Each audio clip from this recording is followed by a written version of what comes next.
Hello my dear friends, welcome to Marian Designs. ഇനി ഞാൻ ഒരു ക്രിസ്മസ് സ്പെഷ്യൽ ഫ്രോക്കാണ് കട്ട് ചെയ്ത് സ്റ്റിച്ച് ചെയ്യാൻ പോകുന്നത്.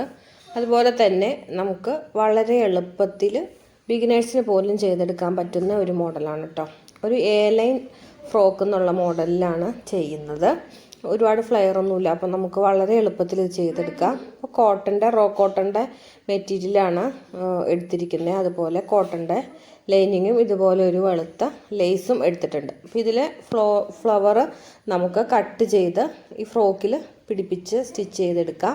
അപ്പോൾ വളരെ എളുപ്പത്തിൽ ആർക്ക് വേണമെങ്കിലും ചെയ്തെടുക്കാൻ പറ്റുന്ന ഒരു മോഡലാണ് കേട്ടോ. അപ്പോൾ നമുക്കിന്ന് ഇത്തവണത്തെ ക്രിസ്മസിന് നമ്മുടെ കുഞ്ഞു മക്കൾക്ക് നമുക്ക് തന്നെ സ്റ്റിച്ച് ചെയ്ത് കൊടുത്ത ഒരു ഉടുപ്പ് ചെയ്തെടുക്കാം കേട്ടോ.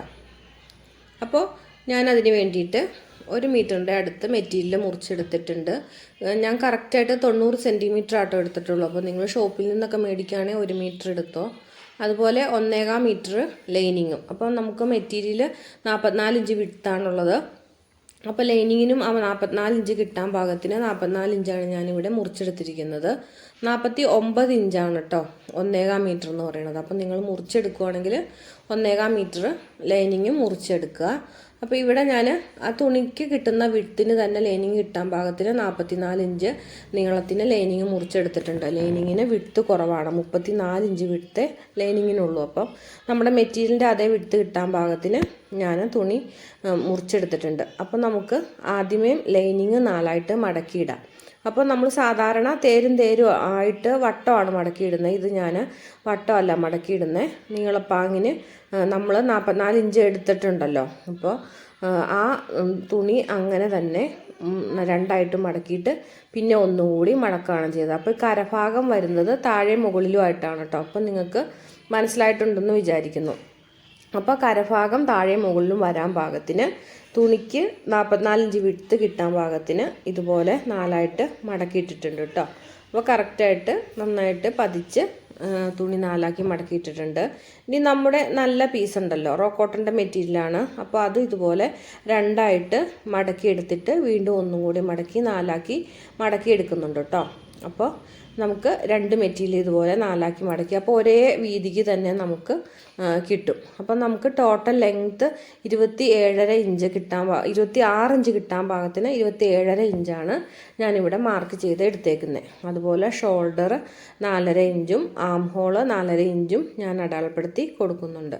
അപ്പോൾ ഇത് രണ്ടും അടയാളപ്പെടുത്തി കൊടുത്തിട്ട് ചെസ്റ്റ് അളവ് നമുക്ക് എത്രയാണോ, ഇത് 26 സൈസുള്ള കുട്ടിയുടെ അളവിനാണ് ചെയ്തിരിക്കുന്നത് കേട്ടോ. അപ്പോൾ 26ൻ്റെ കൂട്ടത്തിൽ ഞാൻ ലൂസും തയ്യൽ തുമ്പോടെ 8 ഇഞ്ച് ആഡ് ചെയ്ത് 34 കിട്ടും. അപ്പോൾ അതിൻ്റെ 4/1 8.5 ഇഞ്ചാണ് ഞാൻ ചെസ്റ്റ് അളവ് ഇവിടെ മാർക്ക് ചെയ്ത് എടുത്തേക്കുന്നത്. അപ്പോൾ ആ 8.5 ഇഞ്ച് ചെസ്റ്റ് അളവ് മാർക്ക് ചെയ്ത ആം ഹോള് ഇതുപോലെ കർവ് ചെയ്ത് എടുത്തിട്ടുണ്ട്. ഇനി ബോഡിയുടെ ലെങ്ത്ത് 9.5 ഇഞ്ചും അവിടെ ഷേപ്പ് വണ്ണം 8 ഇഞ്ചും എടുത്തിട്ടുണ്ട്. അപ്പോൾ ഷേപ്പ് ചെസ്റ്റിൻ്റെ അവിടെ എടുത്തതിലും 1/2 ഇഞ്ച് കുറച്ച് ഷേപ്പ് 8 ഇഞ്ച് എടുത്തിട്ടുണ്ട്. ഇനി നമ്മൾ ഷേപ്പ് വരച്ച ആ പോയിന്റിൽ നിന്ന് താഴെ ലെങ്ത്ത് നമുക്ക് അടയാളപ്പെടുത്തി വെച്ചിട്ടുണ്ടല്ലോ, അതിലേക്ക് നമുക്കിതുപോലെ ചെരിച്ച് വളച്ച് എടുക്കാം. അതുപോലെ അടിഭാഗത്തു നിന്ന് ഒരു 2 ഇഞ്ച് മുകളിലേക്ക് കർവ് ചെയ്ത് എടുക്കാം. അപ്പോൾ ആ കർവ് ചെയ്തെടുക്കുന്ന ആ പോയിന്റിലേക്ക് നമുക്ക് ഷേപ്പിൻ്റെ പോയിന്റിൽ നിന്ന് വരച്ചാൽ മതി കേട്ടോ. അപ്പോൾ നമുക്ക് ഫുള്ളായിട്ടുള്ള അതിൻ്റെ ഫ്ലെയർ കിട്ടും. അപ്പോൾ ആ വീതി മുഴുവനായിട്ട് നമുക്ക് അടിവട്ടമായിട്ട് കിട്ടും. ഇനി നമുക്കിതുപോലെ ലൈനിങ്ങിൻ്റെ അടിഭാഗവും 2 ഇഞ്ച് കർവ് ചെയ്ത് ഷേപ്പ് ചെയ്ത് വെട്ടിയെടുക്കാം കേട്ടോ. അത് കഴിഞ്ഞിട്ട് നമുക്ക് ആ ഷേപ്പ് ചെയ്തെടുത്ത പോയിന്റിൽ നിന്ന് നമ്മുടെ ഷേപ്പ് പോയിന്റ് 8 ഇഞ്ച് വണ്ണം മാർക്ക് ചെയ്തിട്ടുണ്ടായിരുന്നല്ലോ, ആ പോയിന്റിലേക്ക് ചെരിച്ച് വരച്ച് വെട്ടിയെടുക്കുക കേട്ടോ.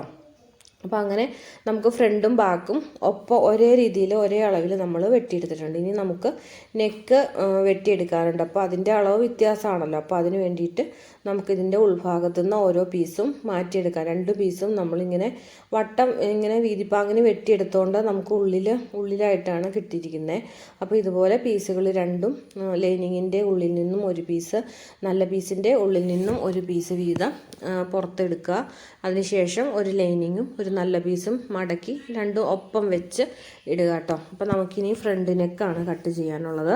അപ്പോൾ നമുക്ക് നെക്കിൻ്റെ കട്ടിങ് നോക്കാം. അപ്പോൾ നെക്ക് ഞാനിവിടെ 1.25 ഇഞ്ച് വിട്ടാണ് എടുത്തിരിക്കുന്നത്. അപ്പോൾ ഇതിലും ചെറിയ അളവ് ഉള്ള പിള്ളേരാണെങ്കിൽ 1.5 ഇഞ്ചൊക്കെ എടുത്താൽ മതി കേട്ടോ. ഒരു 22 മുതൽ 26 വരെ സൈസിലുള്ളതിന് നമുക്ക് 1.5 ഇഞ്ച് എടുത്താൽ മതി. ഇവിടെ 26 സൈസ് ആയതുകൊണ്ട് ഞാൻ 1.25 എടുത്തിട്ടുണ്ട് കേട്ടോ. 22, 24 സൈസിനൊക്കെ 1.5 എടുത്താൽ മതി. നെക്ക് ലെങ്ത്ത് ഹൈറ്റ് അനുസരിച്ച് ഞാനിവിടെ 4 എടുത്തിട്ടുണ്ട്. 22 സൈസൊക്കെ ആണെങ്കിൽ 3.5 ഒക്കെ എടുത്താൽ മതി കേട്ടോ. അപ്പോൾ അങ്ങനെ എടുത്ത് റൗണ്ട് ഷേപ്പിൽ നെക്ക് അടയാളപ്പെടുത്തി എടുത്തിട്ടുണ്ട് കേട്ടോ. ഇനി നമുക്ക് അതുപോലെ തന്നെ ബാക്ക് നെക്ക് കട്ട് ചെയ്യണം. അപ്പോൾ ബാക്ക് നെക്കിന് നമ്മൾ ഫ്രണ്ടിനെടുത്ത അതേ സെയിം വിഡ്ത്ത് തന്നെ 1.25 ഇഞ്ച് എടുത്തിട്ടുണ്ട്. അതുപോലെ ലെങ്ത്ത് 2.5 ഇഞ്ചാണ് എടുത്തിരിക്കുന്നത്. അപ്പോൾ ഇതിൻ്റെ ലൈനിങ്ങും നല്ല പീസും കൂടെ ഒപ്പം ചേർത്ത് വെച്ച് കൊടുത്തിട്ട് ഞാൻ പറഞ്ഞ മെഷർമെൻറ്റിൽ അളന്നെടുത്ത് കട്ട് ചെയ്ത് എടുക്കുക കേട്ടോ. ഇനി ഇതിന് ബാക്കിൽ സിബ് ഇടാൻ വേണ്ടിയിട്ട് ഒരു ചെറിയ ഓപ്പണിങ് കൊടുക്കുന്നുണ്ട്. സിബ് വെക്കുന്നില്ല എന്നുണ്ടെങ്കിൽ സ്കിപ്പ് ചെയ്ത് വിട്ടാൽ മതി. നമ്മൾ കുറച്ച് ഷേപ്പ് ചെയ്യൽ കുറച്ചിട്ട് വള്ളി കൊടുക്കുന്നുണ്ടല്ലോ, അപ്പോൾ ആ വള്ളി നമുക്ക് കെട്ടിക്കൊടുത്താൽ മതി. അപ്പം ഞാൻ എടുത്ത തുണിയുടെ ബാക്കി പീസിൽ നിന്ന് ഇതുപോലെ 2 തുണി ഉണ്ടായിരുന്നു, അത് 2ആയിട്ട് മടക്കി പിന്നെ ഒന്നുകൂടെ മടക്കി ഞാൻ ഇതുപോലെ വള്ളി കട്ട് ചെയ്തെടുക്കുന്നുണ്ട്. ഒരു 5 ഇഞ്ച് വീതിയിലാണ് എടുത്തത്. അപ്പോൾ ബോഡിയിൽ അറ്റാച്ച് ചെയ്യുന്ന ഭാഗത്ത് കുറച്ച് വീതി കുറച്ച് എടുത്തു. അതിൻ്റെ എഡ്ജ് വരുന്നിടത്തിൽ 5 ഇഞ്ച് തന്നെ എടുത്തു. അത് 2ആയിട്ട് മടക്കിയിട്ട് ഇതുപോലെ ചെരിച്ച് കട്ട് ചെയ്ത് എടുത്തു കേട്ടോ. ഇനി ബാക്കി അതുപോലെ തന്നെ ലൈനിങ്ങിൻ്റെ കുറച്ച് പീസ് വന്നിട്ടുണ്ടായിരുന്നു. അതിൽ നിന്ന് ഞാൻ സിബിന് വെച്ച് അടിച്ച് മറിക്കുന്നതിന് വേണ്ടിയിട്ട് ഒരു 3 ഇഞ്ച് വീതിയിൽ ഒരു പീസ് കട്ട് ചെയ്ത് എടുത്തിട്ടുണ്ട്. ലൈനിങ്ങിന് കനം കുറവായതുകൊണ്ട് 2 പീസ് ചേർത്ത് വെച്ചിട്ടാണ് കട്ട് ചെയ്തെടുത്തത്. അപ്പോൾ നമുക്കിതുപോലെ ലേസ് ഉണ്ട്. ആ ലേസിലെ ഫ്ലവറൊക്കെ നമുക്കിതുപോലെ ഓരോ പീസായിട്ട് കട്ട് ചെയ്ത് എടുക്കാം കേട്ടോ. ഇത് നമുക്ക് സാധാരണ നൂലൊക്കെ മേടിക്കുന്ന ഷോപ്പിൽ നിന്ന് മേടിക്കാൻ കിട്ടും കേട്ടോ ഈ ലേസ്. അപ്പോൾ അതുപോലെ നമുക്ക് സിബും എടുത്തിട്ടുണ്ട്. സിബ് അറ്റാച്ച് ചെയ്യണം, അതുപോലെ വള്ളി പിടിപ്പിക്കണം, നെക്കടിക്കണം, അങ്ങനെ ഫ്ലവർ പിടിപ്പിക്കണം. അങ്ങനെയാണ് സ്റ്റിച്ചിങ്. അപ്പോൾ നമുക്ക് ആദ്യം സ്റ്റിച്ചിങ്ങിലേക്ക് കടക്കാം. അപ്പോൾ അതിന് വേണ്ടിയിട്ട് ആദ്യം തന്നെ നമുക്ക് ഫ്രണ്ട് നെക്ക് സ്റ്റിച്ച് ചെയ്തെടുക്കാം. അപ്പോൾ ഫ്രണ്ട് നെക്ക് അതുപോലെ ആം ഹോളും നമുക്ക് ഒരുമിച്ച് സ്റ്റിച്ച് ചെയ്തെടുക്കാം. അപ്പം പീസ് നല്ല പീസും അതിൻ്റെ ലൈനിങ്ങോടെയും നല്ല വശത്ത് വെച്ച് കൊടുത്ത് നമുക്ക് സ്റ്റിച്ച് ചെയ്തെടുക്കണം. അപ്പോൾ നമുക്കൊരു പ്രസവ വീതി കഴിഞ്ഞിട്ട് ഒരു പോയിൻറ്റോടെ നമ്മൾ 1/2 ഇഞ്ച് എടുക്കുകയാണെങ്കിൽ അതിൻ്റെ ഒരു വര കുറച്ച് അതിനുള്ള തയ്യൽ തുമ്പാണ് ഞാൻ സാധാരണ എടുക്കാറ്. അപ്പോൾ അത്രയും തയ്യൽ തുമ്പെടുത്ത് നെക്കും ആം ഹോളും സ്റ്റിച്ച് ചെയ്ത് എടുക്കുക. അതിനുശേഷം കർവ് വരുന്ന ഭാഗമൊക്കെ കെട്ടിട്ട് കൊടുത്ത് ഉള്ളിലേക്ക് മറിച്ചിടുക. അതിനുശേഷം ഇതുപോലെ നമുക്ക് പുറമേ ഒരു സ്റ്റിച്ച് കൊടുക്കാം. ഞങ്ങളൊക്കെ ഇവിടെ പുറംകാണി അടിക്കുക എന്നാണ് പറയുന്നത്. നിങ്ങളുടെയൊക്കെ നാട്ടിൽ അങ്ങനെയൊക്കെ തന്നെയാണോ പറയണേന്ന് ഒന്ന് കമൻറ്റ് ചെയ്യണം കേട്ടോ. അപ്പോൾ ഇതുപോലെ നെക്കും ആം ഹോളും നമുക്ക് പുറംകാണി അടിച്ച് പതിച്ച് സ്റ്റിച്ച് ചെയ്തെടുക്കാം. അപ്പോൾ മൊത്തം നെക്കും ആം ഹോളും ഒക്കെ സ്റ്റിച്ച് ചെയ്ത് എടുത്തിട്ടുണ്ട്. ലൈനിങ് ഉൾഭാഗത്താണ്. ഇനി നമുക്ക് ഇതുപോലെ തന്നെ ബാക്കിൻ്റെ നെക്ക് സ്റ്റിച്ച് ചെയ്തെടുക്കാം. അപ്പോൾ ബാക്ക് നെക്ക് മാത്രം ആദ്യം സ്റ്റിച്ച് ചെയ്ത് വെക്കുക. നമുക്ക് ഷോൾഡർ ജോയിൻ ചെയ്യേണ്ടതുണ്ട്. അപ്പം ഇതിൻ്റെ ഉള്ളിലേക്ക് നമ്മുടെ ഫ്രണ്ട് അടിച്ച് വെച്ചത് ഉൾഭാഗത്ത് ഷോൾഡറിൻ്റെ അവിടെ വെച്ച് കൊടുത്തിട്ട് ഷോൾഡറിൻ്റെ സ്റ്റിച്ചിങ് നമ്മുടെ ഉള്ളിൽ പോകാൻ പാകത്തിന് ഒളിച്ച് വെച്ചാണ് നമ്മൾ തയ്ക്കുന്നത്. അപ്പോൾ അതിന് വേണ്ടിയിട്ട് ആദ്യമേ ഇതുപോലെ ലൈനിങ്ങും നെക്കും കൂടെ ഒരുമിച്ച് വെച്ച് നല്ല പീസോടെ ഒരുമിച്ച് വെച്ച് നെക്ക് മാത്രം അടിച്ചെടുക്കുക. അടിച്ചെടുത്തതിന് ശേഷം ഷോൾഡറിൻ്റെ ഭാഗത്ത് ഫ്രണ്ടിൻ്റെ ഷോൾഡർ ഇതുപോലെ വെച്ച് കൊടുക്കുക. അപ്പോൾ അതിൻ്റെ നല്ല വശം ഈ ബാക്കിൻ്റെ നല്ല വശത്തോട് ചേർത്ത് വെച്ച് കൊടുത്തിട്ട് പിന്നീട് 2 സൈഡിലും അതുപോലെ തന്നെ വെച്ച് കൊടുത്ത് ആം ഹോൾ സ്റ്റിച്ച് ചെയ്തെടുക്കുക. അങ്ങനെ മറിച്ചെടുക്കുക. അപ്പോൾ നമുക്ക് ആം ഹോളിൻ്റെ ഷോൾഡറിൻ്റെ അവിടുത്തെ തയ്യൽ ഉൾഭാഗത്തേക്ക് പൊക്കോളൂ. ഇതുപോലെ നല്ല വശവും ചേർത്ത് വെച്ച് കൊടുത്തിട്ട് ലൈനിങ് കവർ ചെയ്ത് പൊതിഞ്ഞ് സ്റ്റിച്ച് ചെയ്യുക കേട്ടോ. അപ്പോൾ ഷോൾഡറിൻ്റെ സ്റ്റിച്ചിങ് ആയതുകൊണ്ട് കെട്ടിട്ട് ഡബിൾ സ്റ്റിച്ച് ചെയ്ത് എടുക്കുക. അപ്പോൾ സ്റ്റിച്ച് ചെയ്ത് വരുന്ന സമയത്ത് നമുക്ക് എഡ്ജിൽ വരുമ്പോൾ സൂചി കുത്തി നിർത്തുക.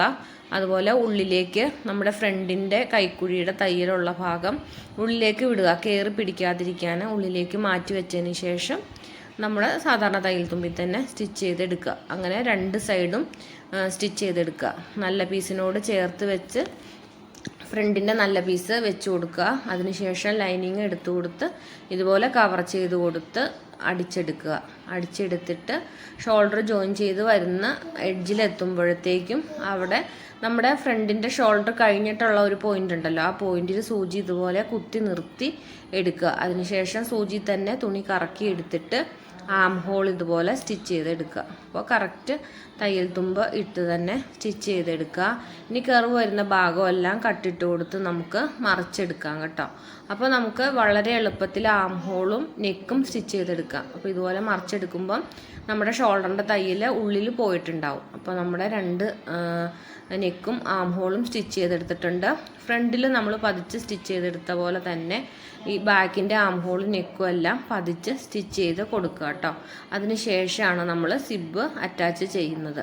അപ്പോൾ നമുക്ക് വേറെ പീസൊന്നും വെച്ച് കൊടുക്കാതെ അതുപോലെ ക്രോസ് വെട്ടി പൈപ്പിംഗ് ഒക്കെ വെക്കും പോലെയൊക്കെയാണ് ആം ഹോൾ ചെയ്യണേ. അങ്ങനെയൊന്നും ചെയ്യാതെ വളരെ എളുപ്പത്തിൽ തയ്യലൊക്കെ പഠിച്ചു തുടങ്ങുന്ന കൂട്ടുകാർക്ക് വേണ്ടിയിട്ടാണ് ഞാൻ ഈ ഫ്രോക്ക് വളരെ എളുപ്പത്തിൽ തയ്ക്കുന്ന രീതി കാണിച്ചിരിക്കുന്നത് കേട്ടോ. അപ്പോൾ സാധാരണ ക്രോസ് പീസൊക്കെ വെട്ടി കൊടുത്ത് ആം ഹോളിൽ വെച്ച് കൊടുത്ത് തയ്ച്ച് മറിച്ചെടുക്കുകയൊക്കെയാണ് ചെയ്യുന്നത് സ്ലീവ്ലെസ് ഉടുപ്പൊക്കെ തയ്ക്കുമ്പോൾ. അപ്പോൾ അതിൽ എളുപ്പത്തിൽ വളരെ എളുപ്പത്തിൽ നമുക്ക് ആം ഹോളും നെക്കും ഒക്കെ സ്റ്റിച്ച് ചെയ്ത് എടുത്തിട്ടുണ്ട്. ഇനി നമുക്ക് സിബ് അറ്റാച്ച് ചെയ്യണം. അതിന് വേണ്ടിയിട്ട് ലൈനിങ്ങിൻ്റെയും നല്ല പീസിൻ്റെയും പീസുകൾ രണ്ടും രണ്ടായിട്ടൊക്കെ അല്ലേ ഇരിക്കുന്നത്. അപ്പോൾ തയ്ക്കുന്ന സമയത്ത് തെന്നി മാറി പോകാതിരിക്കാൻ വേണ്ടി ഇതുപോലെ ഒപ്പം വെച്ച് സ്റ്റിച്ച് ചെയ്തെടുക്കുക കേട്ടോ. അപ്പോൾ ഒരു 1/4 ഇഞ്ച് തയ്യൽ തുമ്പിട്ടാണ് സ്റ്റിച്ച് ചെയ്യാവുള്ളൂ. നമ്മൾ നല്ല പീസ് വെച്ചടിക്കുമ്പോൾ 1/2 ഇഞ്ച് വെച്ച് സ്റ്റിച്ച് ചെയ്യണമല്ലോ. അപ്പോൾ ഇനി സിബിന് വേണ്ടിയിട്ട് 3 ഇഞ്ച് വീതിയിലൊരു മെറ്റീരിയൽ കട്ട് ചെയ്തെടുത്തിട്ടുണ്ടായിരുന്നു ലൈനിങ്ങിൻ്റെ പീസ്. അത് ഇതുപോലെ അതിൻ്റെ 3 സൈഡും 1/2 ഇഞ്ച് വീതം ഉള്ളിലേക്ക് മടക്കി കൊടുത്ത് സ്റ്റിച്ച് ചെയ്ത് എടുക്കുക കേട്ടോ. അപ്പോൾ 3 സൈഡും സ്റ്റിച്ച് ചെയ്തെടുത്തതിന് ശേഷം അതിൻ്റെ കറക്റ്റ് സെൻറ്റർ വെച്ച് കട്ട് ചെയ്ത് എടുക്കുക. അപ്പോൾ ഇത് ഇൻവിസിബിൾ സിബ്ബാണ് ഞാൻ വെക്കുന്നത്. സാധാരണ സിബ്ബ് വെക്കുന്നതിനാണെങ്കിലും ഇതേ രീതിയിൽ തന്നെ പീസ് വെച്ച് അടിച്ചു കൊടുത്ത് മറിച്ചെടുത്തതിന് ശേഷം ഉള്ളിലേക്ക് വെച്ച് കൊടുത്ത് നമുക്ക് സ്റ്റിച്ച് ചെയ്യാവുന്നതാണ് കേട്ടോ. അപ്പോൾ ഇതുപോലെ ഞാൻ ആ പീസ് എടുത്ത് സ്റ്റിച്ച് ചെയ്തിട്ട് അതിൻ്റെ സെൻറ്റർ പോർഷൻ കട്ട് ചെയ്തെടുത്തിട്ടുണ്ട്. പിന്നെ താഴെ ഭാഗത്തെ ഓപ്പണിങ്ങിൻ്റെ അവിടുത്തെ ലെങ്ത്ത് നോക്കി സ്റ്റിച്ച് ചെയ്ത് അതുപോലെ 2 സൈഡിലേക്കും സ്റ്റിച്ച് ചെയ്തെടുത്തിട്ടുണ്ട്. താഴെ ഓപ്പണിങ്ങിൻ്റെ അവിടെ വന്നപ്പം വി പോലെ ചെരിച്ച് തയ്ച്ചിട്ടാണ് മുകളിലേക്ക് സ്റ്റിച്ച് ചെയ്ത് കേട്ടോ. അതിന് ശേഷം നമ്മൾ പറഞ്ഞ പോലെ ഒരു പുറംകാണി അടിച്ചു കൊടുക്കണം. അത് നമ്മുടെ തയ്യൽ തുമ്പും ഈ ലൈനിങ്ങിൻ്റെ പീസ് നമ്മൾ വെച്ചടിച്ചിട്ടുണ്ടായിരുന്നല്ലോ ഒരു പടി, അതും ഉള്ളിലേക്ക് വരാൻ പാകത്തിന് ഉള്ളിലേക്ക് വെച്ച് കൊടുത്ത് സ്റ്റിച്ച് ചെയ്യുക. കോർണർ വരുമ്പോൾ ഇതുപോലെ കുത്തി നിർത്തി മറിച്ചെടുത്ത് മുകളിലേക്ക് സ്റ്റിച്ച് ചെയ്യുക. ഇനി സാധാരണ സിബ്ബാണ് വെക്കുന്നതെങ്കിൽ ഈ പീസ് ഉള്ളിലേക്ക് വെച്ച് കൊടുത്തിട്ട് നമുക്ക് സാധാ പോലെ സിബ്ബ് വെച്ച് പോകാം. ഇവിടെ കൺസീൽഡ് സിബ്ബാണ് വെക്കുന്നത്. അപ്പോൾ നമുക്കതിന് വേണ്ടിയിട്ട് ആദ്യം സിബ്ബ് ഒന്ന് നമുക്ക് തുറന്ന് നല്ല വശമൊക്കെ നോക്കി ഇതുപോലെ വെച്ച് കൊടുക്കണം കേട്ടോ. സിബ്ബ് അറ്റാച്ച് ചെയ്യണ നല്ല കറക്റ്റായിട്ടുള്ള ഡീറ്റെയിൽഡ് വീഡിയോ ഞാൻ ഇതിനു മുമ്പ് ചെയ്തിട്ടുണ്ട്. കാണാത്തവരുണ്ടെങ്കിൽ ഒന്ന് പോയി കണ്ടു നോക്കൂ കേട്ടോ. അപ്പോൾ ഇത് റഫായിട്ടൊന്ന് പറഞ്ഞു വിടുന്നതെന്നുള്ളൂ. സിബ്ബ് വെക്കുന്നില്ല എന്നുള്ളവരും ഇതറിയാവുന്നവരും ഒക്കെ ഈ ഭാഗം സ്കിപ്പ് ചെയ്ത് വിട്ടോളൂ കേട്ടോ. അപ്പോൾ അറിയില്ലാത്തവർക്ക് വേണ്ടി ജസ്റ്റ് ഒന്ന് പറഞ്ഞു പോകുന്നുള്ളൂ. അപ്പോൾ ഇതുപോലെ 2 സൈഡിലും സിബ്ബ് ആദ്യമേ സാധാ ഫൂട്ടിട്ട് സ്റ്റിച്ച് ചെയ്തതിന് ശേഷം പ്രസ് ഫൂട്ട് മാറ്റി നമ്മൾ അതിൻ്റെ ഒരു പൊഴിയുണ്ട്, ആ പൊഴി ഇങ്ങനെ വിടർത്തി കൊടുത്ത് അതിൻ്റെ ഉള്ളിലേക്ക് വെച്ചാണ് സ്റ്റിച്ച് ചെയ്യുന്നത് കേട്ടോ. അപ്പോൾ അങ്ങനെ സിബ്ബൊക്കെ അറ്റാച്ച് ചെയ്ത് എടുത്തിട്ടുണ്ട്. വളരെ ഭംഗിയായിട്ട് തന്നെ കൺസീൽഡ് സിബ്ബ് വെച്ചിട്ടുണ്ട്. ആം ഹോളും നെക്കും എല്ലാം സ്റ്റിച്ച് ചെയ്തെടുത്ത് പതിച്ച് തയ്ച്ചെടുത്തിട്ടുണ്ട് കേട്ടോ. ഇനി നമുക്ക് വള്ളി വെക്കണം. നമുക്ക് ആ ഷേപ്പ് കട്ട് ചെയ്ത ആ പോർഷൻ ഉണ്ടല്ലോ, അവിടെയാണ് നമ്മൾ വള്ളി അറ്റാച്ച് ചെയ്ത് കൊടുക്കുന്നത്. അപ്പോൾ നമ്മൾ വള്ളി 2 എണ്ണം അടിച്ചെടുത്തിട്ടുണ്ട്. അത് ഇതുപോലെ ആദ്യമേ ജോയിൻ ചെയ്തെടുക്കുക. പിന്നെ അതിൻ്റെ വീതിയുള്ള എഡ്ജ് വരുമ്പോൾ ഇതുപോലെ വിടർത്തി വെച്ചതിന് ശേഷം ചെരിച്ച് കട്ട് ചെയ്തെടുക്കുക. ചെരിച്ച് കട്ട് ചെയ്തിട്ട് ബാക്കി വരുന്ന ഭാഗം നമുക്ക് കട്ട് ചെയ്ത് കളയാം. ഇനി നമുക്കത് സ്ക്രൂ ഡ്രൈവർ അങ്ങനെ എന്തെങ്കിലും വെച്ച് മറിച്ചെടുത്തതിന് ശേഷം കോൺ വരുന്ന ഭാഗമൊക്കെ കുത്തിയെടുക്കണം കേട്ടോ. അപ്പം വള്ളിയുടെ അറ്റം ഇതുപോലെ ചെരിഞ്ഞ് നിന്നാൽ ഒരു ഭംഗിയുണ്ട് കേട്ടോ. ഇനി അത് നമുക്ക് അതിൻ്റെ ചള്ളുവശം നമുക്ക് വെച്ച് കൊടുക്കാം. നമ്മളിങ്ങനെ വെച്ച് കഴിയുമ്പം നമുക്ക് വള്ളിയുടെ നല്ല വശം നമ്മുടെ നേരെ കാണാൻ പാകത്തിന്, സ്റ്റിച്ച് ഉള്ളിൽ പോകാൻ പാകത്തിന് ഇതുപോലെ വെച്ച് കൊടുത്ത് 2 സൈഡിലും വെച്ച് കൊടുത്ത് സ്റ്റിച്ച് ചെയ്ത് വെക്കുക. അതിന് ശേഷമാണ് നമ്മൾ സൈഡ് ജോയിൻ ചെയ്ത് എടുക്കുന്നത്. അപ്പോൾ അതിന് മുമ്പ് നമുക്ക് നമ്മുടെ ഫ്ലവർ ഒന്ന് കട്ട് ചെയ്ത് വെക്കണം. അപ്പോൾ നെക്കിൻ്റെ ഭാഗത്ത് നമുക്ക് ഇഷ്ടമുള്ള രീതിയിൽ വെക്കാം കേട്ടോ, ഇഷ്ടമുള്ള ഡിസൈനിൽ വെക്കാം. അപ്പോൾ ഫ്ലവർ കട്ട് ചെയ്തിട്ട് ഞാൻ ഇതുപോലെ ഒരു ലേസായിരുന്നു, അതിനകത്തുനിന്ന് ഇതുപോലെ കട്ട് ചെയ്ത് എടുത്താണ് നമുക്കിതുപോലെ വെച്ച് കൊടുക്കാം. അതുപോലെ മുകളിൽ ലൈനിങ്ങോട് അറ്റാച്ച് ചെയ്ത് തന്നെ വെച്ച് കൊടുക്കാം. താഴെ ഭാഗത്ത് വെക്കുമ്പോൾ ലൈനിങ് മാറ്റിയിട്ടിട്ട് നല്ല വിസിൽ മാത്രം അടിച്ചു കൊടുത്താൽ മതി കേട്ടോ. അപ്പോൾ സൈഡ് അടിക്കുന്നതിന് മുമ്പ് നമുക്ക് ലേസ് വെച്ച് കൊടുക്കുന്നതാണ് ഭംഗി. അപ്പോൾ ഇതുപോലെ നമുക്ക് ഓരോ പൂവും കട്ട് ചെയ്ത് വെച്ചിട്ട് മാർക്ക് ചെയ്തെടുക്കാം. ആ വെക്കുന്ന പൊസിഷൻ മാർക്ക് ചെയ്തെടുക്കുക. അതിനുശേഷം ലൈസ് ഇതുപോലെ വെച്ച് കൊടുത്തിട്ട് ഒന്ന് ചുറ്റും കറക്കി സൂചി ഒന്ന് കുത്തി നിർത്തി റൗണ്ട് കറക്കി നമുക്ക് ഫ്ലവറെല്ലാം സ്റ്റിച്ച് ചെയ്ത് കൊടുക്കാം കേട്ടോ. അപ്പോൾ മുകൾ ഭാഗത്തും താഴെ ഭാഗത്തും നമ്മൾ മാർക്ക് ചെയ്തെടുത്ത പോർഷനിൽ കൂടെ ഇതുപോലെ സ്റ്റിച്ച് ചെയ്ത് എടുക്കുക കേട്ടോ. അപ്പോൾ ഓരോ പൂവും കട്ട് ചെയ്ത് ഇതുപോലെ സ്റ്റിച്ച് ചെയ്തെടുക്കുക. അപ്പോൾ നമ്മുടെ ഐഡിയ പോലെ നമുക്കത് വെച്ച് കൊടുക്കാം. അപ്പോൾ വളരെ എളുപ്പത്തിൽ നല്ല സിമ്പിളായിട്ട് നമുക്ക് പെട്ടെന്ന് തന്നെ നല്ലൊരു ക്യൂട്ടായിട്ടുള്ളൊരു ഫ്രോക്ക് നമുക്ക് തയ്ച്ചെടുക്കാം. അപ്പോൾ നമ്മൾ ശ്രമിച്ചു കഴിഞ്ഞാൽ ഈ ക്രിസ്മസിന് നമ്മുടെ പിള്ളേർക്ക് നമുക്ക് തന്നെ ഇങ്ങനെ ഒരു ഫ്രോക്ക് സ്റ്റിച്ച് ചെയ്ത് കൊടുക്കാം കേട്ടോ. അപ്പോൾ ഞാൻ താഴെയും സ്റ്റിച്ച് ചെയ്ത് കൊടുത്തിട്ടുണ്ട്. അതിന് ശേഷം സൈഡ് ജോയിൻ ചെയ്തു. അപ്പോൾ ആദ്യം നമ്മൾ വള്ളി വെച്ച് കൊടുത്തിട്ടുണ്ടായിരുന്നു. പിന്നെ അടിഭാഗം ഒന്ന് ലെവലൊക്കെ നോക്കിയിട്ട് മടക്കി അടിച്ച് കൊടുത്തിട്ടുണ്ട്. എന്നിട്ട് പതിച്ചടിച്ച് കൊടുത്തു. പിന്നീട് ലൈനിങ് ആദ്യം മടക്കി അടിച്ചിട്ടാണ് സൈഡ് ഫുള്ളായിട്ട് ജോയിൻ ചെയ്തത്. സെയിം വിഡ്ത്താണല്ലോ രണ്ടിനും കൂടി. അപ്പോൾ അങ്ങനെ അടിച്ചു കൊടുത്ത് ലൈനിങ്ങും മടക്കി അടിച്ച് സൈഡും കൂട്ടിയടിച്ച് അടിഭാഗവും മടക്കി അടിച്ച് എടുത്തിട്ടുണ്ട്. അപ്പോൾ ഇത്രയേ ഉള്ളൂ. വളരെ എളുപ്പത്തിൽ ക്യൂട്ടായിട്ട് നമുക്കൊരു ഫ്രോക്ക് സ്റ്റിച്ച് ചെയ്തെടുക്കാം. അപ്പോൾ ഇന്നത്തെ എൻ്റെ വീഡിയോ ഇഷ്ടപ്പെടുകയാണെങ്കിൽ സബ്സ്ക്രൈബ് ചെയ്യാനും അതുപോലെ ലൈക്ക് ചെയ്യാനും കമൻറ്റ് ചെയ്യാനും മറന്നു പോകരുത്. അതുപോലെ ഇനിയും പുതിയ വീഡിയോസും ഐഡിയാസൊക്കെ ആയിട്ട് വരുന്നവരെല്ലാവർക്കും bye bye. Thank you for watching.